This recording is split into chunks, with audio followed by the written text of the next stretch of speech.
Hi, welcome to one of our Healthy Home videos. Today we're going to be talking about lead assessments and lead inspections. Today we have with us Jonathan Brandt. He's an environmental specialist. He's also a registered sanitarian in the state of Ohio and also a lead assessor that's licensed through Ohio Department of Health.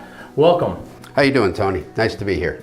You know, today I'd like to talk about the differences between a lead assessment and a lead inspection. When someone's buying a home that's built before 1978, they have a right to actually do these two inspections, but I think most people don't understand the difference. Would you be able to tell us what those two differences are of those, an inspection or an assessment? Absolutely, and these are excellent questions.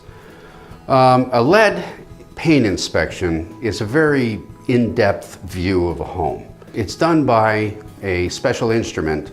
It's called an X-ray fluorescence analyzer, or an XRF. And that gives you an idea of where the lead is, but it doesn't tell you anything else. It just tells you where the lead is. Now, is it taking samples? Are you disturbing the walls and the woodwork, or how's that being done? In a paint inspection, it's a non-destructive method of determining where the lead is. No lead is removed, no paint is removed. This instrument just reads what's there and gives you a readout of exactly where the lead is. Now, an assessment is different, okay? An assessment is a risk assessment to determine whether there's any risk in the property.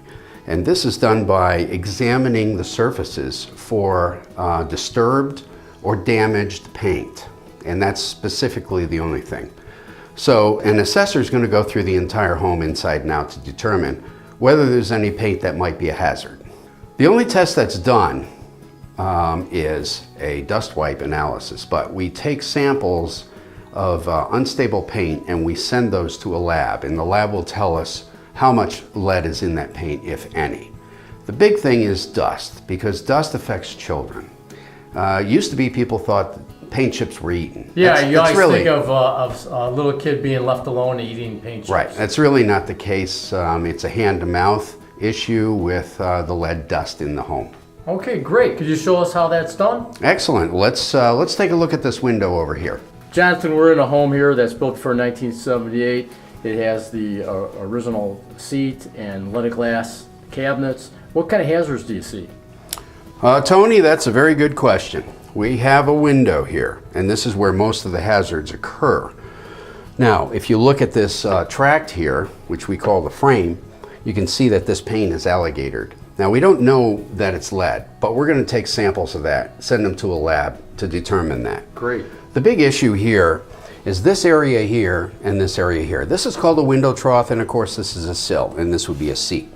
Now, if I had a child living here that was under the age of 6, they like to play with their toys on level surfaces. Absolutely. So these would be areas that I would be suspicious of having lead dust, and that's what we would test to determine whether there is actually lead dust here. It's more likely in a bedroom where there is no window seat, and that could be blown in from the outside. So Jonathan, in a paint assessment, what's the order? What are we going to actually be doing in that assessment? Good question, Tony. The first thing I'm going to want to do is I'm going to want to take my paint chip samples, okay? And that would be at various places where it may be unstable. After that, then I'm going to take my dust wipe samples. We're going to measure and tape off a 1 foot area, or an area that can be calculated to 1 foot, on each of these surfaces plus the floor. Then I'm going to take a dust wipe, which is a specialty wipe, and I'm going to wipe that area, fold it, and put it in a tube. These are the samples that I will be sending to the lab. Now, does that have to be an accredited lab? It does. In the state of Ohio, it has to be an accredited lab, definitely. So you can definitely rely on this information that you're going to get back. That is absolutely correct. Fantastic. And now, so that covers the inside of the house. Let's go on to the outside house and take a look at that. Very good. Jonathan, on a home on the outside, what are we looking at here with any hazards? In these pre-1978 homes, a lot of times lead paint was used on the exterior because that's subject to weather. So what we're concerned about is this type of alligatoring that you may see here, where the paint chips are loose all the way through. Okay, these we would consider as potential hazards, and once tested we can determine whether there's any lead paint in there. And what would you suggest then in the assessment? Do you give a solution to these problems? We can give a solution to that in a risk assessment. Normally we would we would do that with a chart in the back. It would tell you what an abatement method is and what an interim control method is. Interim control being something that you would do that you wouldn't have to remove all of the lead paint. Okay, so a lot of people, they're afraid to do an assessment because they think they're gonna have to bring a lead contractor in here, but they can actually do an interim control and actually use a lead-safe renovator, is that correct? That is correct. Okay. This is renovation, okay? It is not abatement. In the state of Ohio, if your intention is to abate a hazard, then it's lead abatement. If your intention is to renovate, it's renovation. So a lead-safe renovator could very well do this. And if I had children under the age of 6, I would want to do that. Anything else you'd want to look at on the outside of a house, like soil or anything like that? Well, we could look at the soil. If there's bare soil, we want to test that. Well, let's look at some soil and see how you do the test. Very good. Jonathan, if we have bare soil, obviously I see paint chips.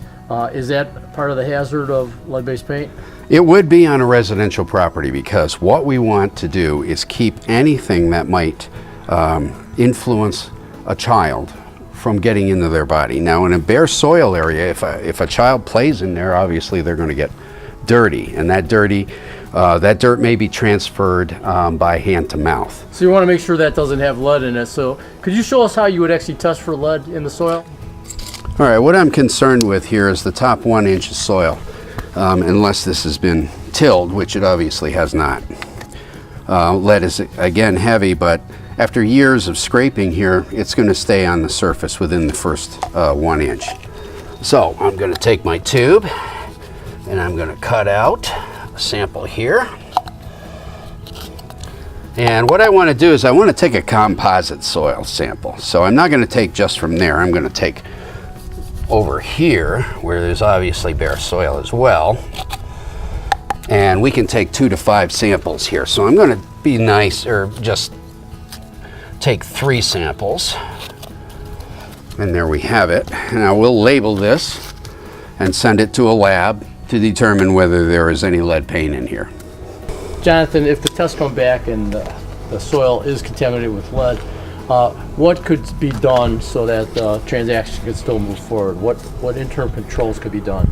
The best way to handle this, other than removing the soil, and we don't want to do that because that's very expensive, best way to handle this would be either put some kind of obstructive plant in here, such as a yew, something that would spread out, or I can take mulch and cover this. And I want to get about 4 inches of mulch here, stamped down. Mulch is a good cover, and generally kids are not going to dig through the mulch. Jonathan, thanks for coming in and explaining the difference between an assessment and inspection. Glad to do it, Tony. Thank you. And thanks for tuning in to one of our Healthy Home videos.